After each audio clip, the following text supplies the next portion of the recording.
Bonsoir mes amis, alors je vous fais cette vidéo au format podcast. Je vais vous parler ce soir d'une histoire abominable, s'il n'avait pas été abominable, elle n'aurait pas été racontée de toute façon, qui vient d'un livre que je suis en train de lire. Alors le livre, je l'ai écrit moi-même il y a un certain nombre d'années, je ne l'ai jamais diffusé, mais j'aimerais vous raconter ce chapitre. Alors, l'histoire est une histoire vraie. Elle se passe en 1982, et je vais vous l'annoncer tout de suite, quitte à tuer le suspense, ça se termine extrêmement mal. Alors, en 1982, il y a un réalisateur qui s'appelle John Landis, assisté par Steven Spielberg, qui est en train de tourner un épisode d'une sorte de téléfeuilleton interminable qui s'appelle La Quatrième Dimension. Alors, dans cette série laquelle s'occupait John Landis, c'était l'histoire d'un homme, un homme blanc, raciste sur les bords, qui va se retrouver par une sorte de mécanisme de voyage dans le temps, qui va se retrouver à différents moments de l'histoire, et il aura pour mission de se racheter, de racheter son âme, de racheter les siens, en changeant le cours de l'histoire. Voilà. Alors, vaste programme, n'est-ce pas?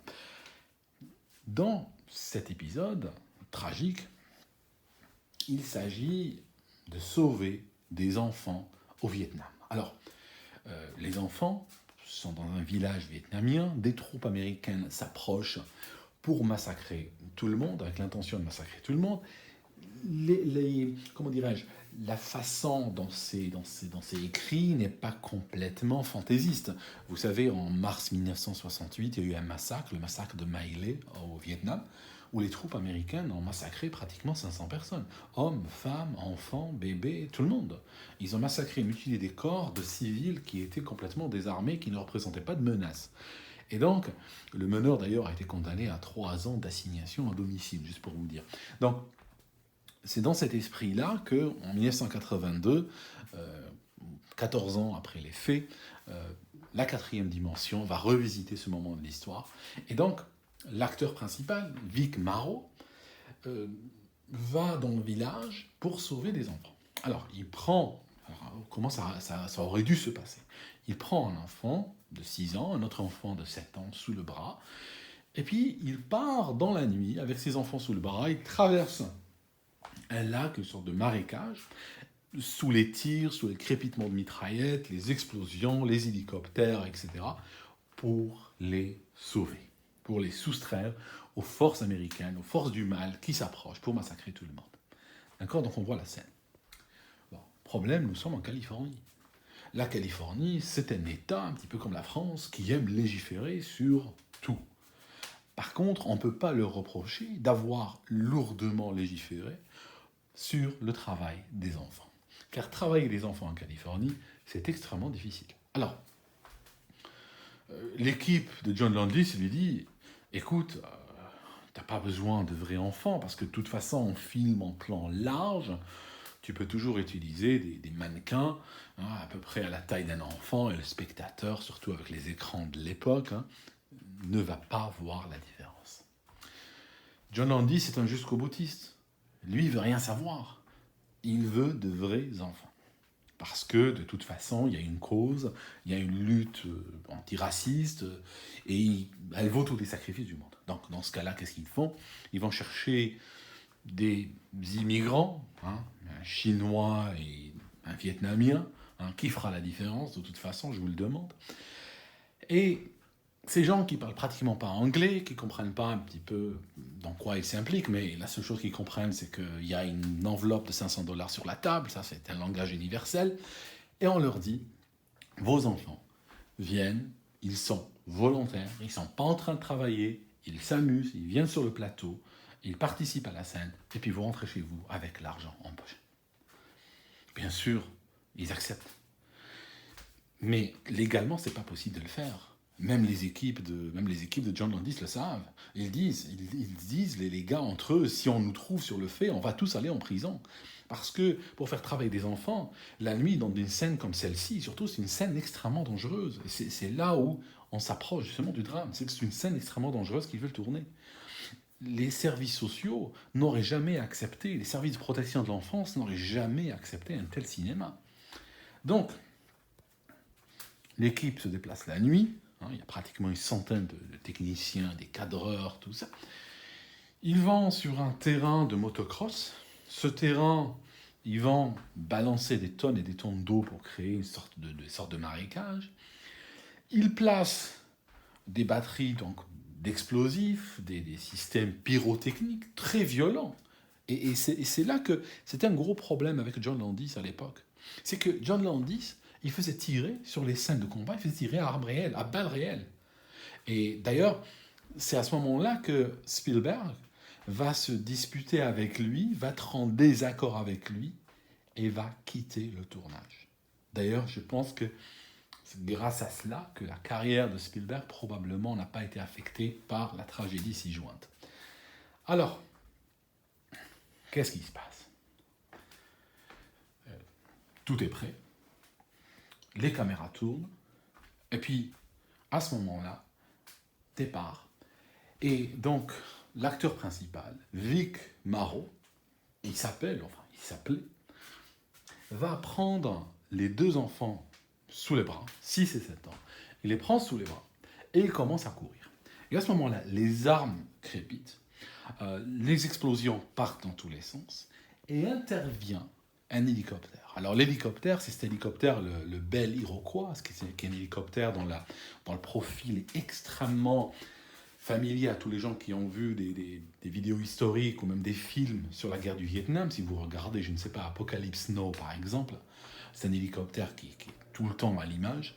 C'est un profil très particulier et c'est ce type d'hélicoptère qui est là, qui pourchasse donc les fugitifs, Vic Morrow, les deux enfants qui est sous ses bras. Et aux commandes, il y a un gars, un vétéran du Vietnam, qui pilotait ce genre d'hélicoptère au Vietnam. Il n'a pas de problème avec l'engin, il maîtrise parfaitement. Et voilà, c'est un tournage dans des conditions qui sont extrêmement brutales, parce que les explosions sont très, très violentes. À un moment donné, pendant que l'acteur Vic Morrow est en train de traverser le lac avec les enfants sous le bras, l'hélicoptère vient survoler à quelques mètres seulement au-dessus de leur tête avec un grand phare. Et là, première chose, il y a une explosion qui va projeter de la boue sur le pare-brise de l'hélicoptère. C'est tellement violent que le pare-brise de l'hélicoptère se recouvre de boue. Le pilote sort la tête de la vitre de côté, c'est encore ok. Il sort la tête par la fenêtre et il continue à piloter son engin. Et là, une seconde explosion. Il y a un canon vertical. Il y a une sorte de système pyrotechnique qui ressemble littéralement à un fût. D'accord ? C'est une sorte de gros tube énorme qui contient de la poudre qui est contrôlée à distance et il explose en envoyant une gerbe d'eau et d'air chaud et tout ça vers le haut. Au moment où il explose, au moment où il est déclenché à distance, il y a la queue de l'appareil, le rotor, le petit rotor à l'arrière de l'hélicoptère, qui est à 2-3 mètres au-dessus. Donc, au moment de l'explosion, l'hélice qui est à l'arrière de l'hélicoptère est soufflée. C'est ce qu'on appelle l'hélice anti-couple. Et elle sert à quoi? En fait, les hélicos, si vous regardez comment ils sont, vous avez le corps, la cabine de l'hélicoptère, la carlingue, si vous voulez, avec un immense rotor qui tourne au-dessus. L'hélicoptère, normalement, a tendance à tourner sur lui-même, dans le sens inverse de la rotation du rotor. Il n'y échappe pas, c'est la loi de la physique. Donc pour éviter que l'hélicoptère ne tourne sur lui-même, on lui a rajouté, les gens ont eu l'idée de lui rajouter, cette hélice qu'on appelle l'hélice anti-couple, qui est située à l'arrière. Et cette hélice vient apporter une force horizontale qui équilibre sa tendance de l'hélicoptère à tourner sur lui-même. Donc, au moment où cette hélice est arrachée, il fait quoi l'hélico? Immédiatement, il fait un demi-tour sur lui-même, très brutal. Le pilote ne peut rien contrôler du tout. Il fait ce demi-tour en s'inclinant. Et au moment où il s'incline, le rotor passe dans l'eau. Le rotor frappe l'eau, d'accord, comme un fouet, et puis l'hélico tombe dans le lac. Les gens qui sont là, ceux qui savent comment la scène aurait dû se terminer, sont choqués. Les autres croient que ça fait partie des effets spéciaux, ne comprennent rien du tout.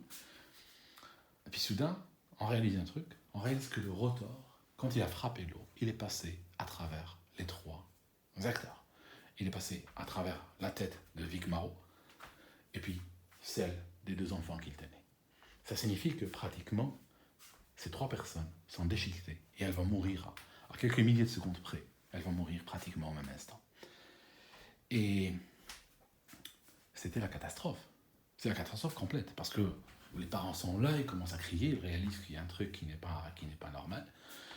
Et puis, la tragédie, les États-Unis se réveillent parce que ça a été fait à minuit. Les États-Unis se réveillent sur cette news. Alors, bien sûr, après, il y a eu un feuilleton judiciaire qui s'est étalé sur plusieurs années. Ça a été réglé au civil. La famille de l'acteur principal, Vic Morrow, a reçu une certaine somme hors de la cour. Les parents des petites victimes des enfants ont reçu 2 millions de dollars chacune. Et puis, John Landis a déclaré qu'il était responsable mais pas coupable. Pratiquement, c'est ce qu'il a dit. Hein. C'est qu'il n'était pas coupable, même s'il était responsable. Et puis, pendant pratiquement 10 ans, les films d'Hollywood vont éviter de faire des cascades impliquant des hélicoptères et des mineurs. Il a fallu attendre une bonne décennie avant que les esprits commencent à se calmer par rapport à cela et que l'informatique aidant, ils ont réussi à doucement réintroduire des cascades d'hélicoptères, mais qui étaient en grande partie numérisées. Mais ils ont évité cela pendant de très nombreuses années. Alors, juste pour finir, je ne peux pas résister à un bout de, par vous livrer tel quel, un bout de dialogue, c'est que, comment la scène aurait dû se terminer, c'est que Vic Morrow, avec les enfants sous les bras, il traverse le lac, il sème l'hélicoptère, et puis, à ce moment-là, il arrive dans un endroit un peu calme, il y a de la musique, là, soudainement, on passe d'un plan large à un plan rapproché sur les visages, un petit peu de larmes hollywoodiennes, et puis Vic Morrow va dire exactement ceci aux enfants. Je vais veiller sur vous, rien ne pourra vous faire du mal, je vous le promets, je vous le jure, devant Dieu. Voilà mes amis, c'était l'histoire abominable de ce soir, je vous souhaite une très bonne nuit.